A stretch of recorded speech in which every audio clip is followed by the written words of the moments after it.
A new report is highlighting the increasing cost of building transit infrastructure in the Greater Toronto Area. The report from the Toronto Region Board of Trade shows that current transit projects in the GTA average about $700 million per kilometre. That's markedly higher than what major European cities like Paris or Madrid build transit projects for, which come in at around $100 to $300 million per kilometre.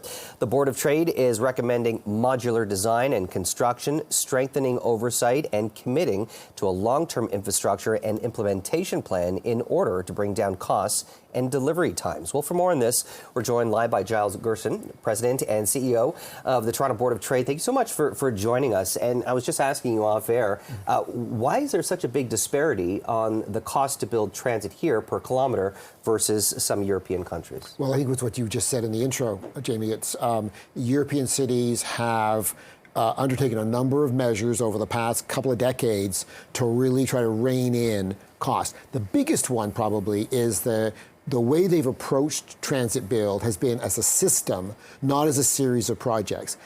So when you're looking at what Paris has done, or what Milan has done, or Madrid, they built a lot, quite quickly. But it meant they had lots of different stations being built at the same time, lots of different tunneling going on at the same time. They were learning from their mistakes. They were designing these things in a standardized way because it was one big system.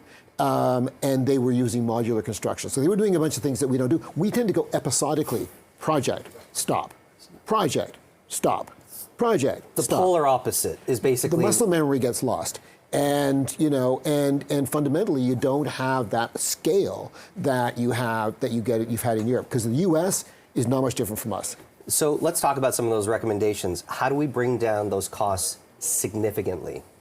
Well, I think so first of all, we need a long-term plan, and we're getting there. And I don't want to be too critical of governments because, the Ford government has moved heaven and earth to build transit after a bunch of decades. 4 decades, we built hardly anything. So having the Ontario line and these other builds, $80 billion of transit construction going on now, or at least for the next number of years, biggest in North America. Mm-hmm. But, we can't afford not to do it, but we don't want to be in a position where we can't afford to do it. But there is historic investments in transit. That is irrefutable by this government.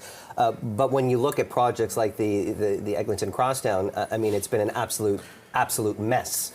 So, we're putting the investments, but we can't get these projects done. Think about governance, for example. And one of the things with project management is you want a very clear line of authority, right? Where does the buck stop? I think one of the issues we've had, and I think it's just, again, a question of learning as we go, but we've got Metrolinx, which is nominally in charge. You've got Infrastructure Ontario working on these things. You've got the TTC involved. You've got the City of Toronto. You've got MTO, Ministry of Transportation. So you've got lots of cooks in the kitchen. And no one wants to take the blame.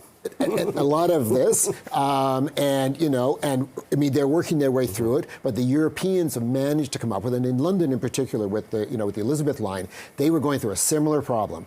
They stopped the project, midway point, said, this isn't working. How do we streamline the governance and make it more effective? And more so, I'm curious from the Toronto Board of Trade's, opinion and perception, what are the consequences when we don't get these projects completed on time, when we're not looking in the long term, and we're not getting all these projects done cohesively?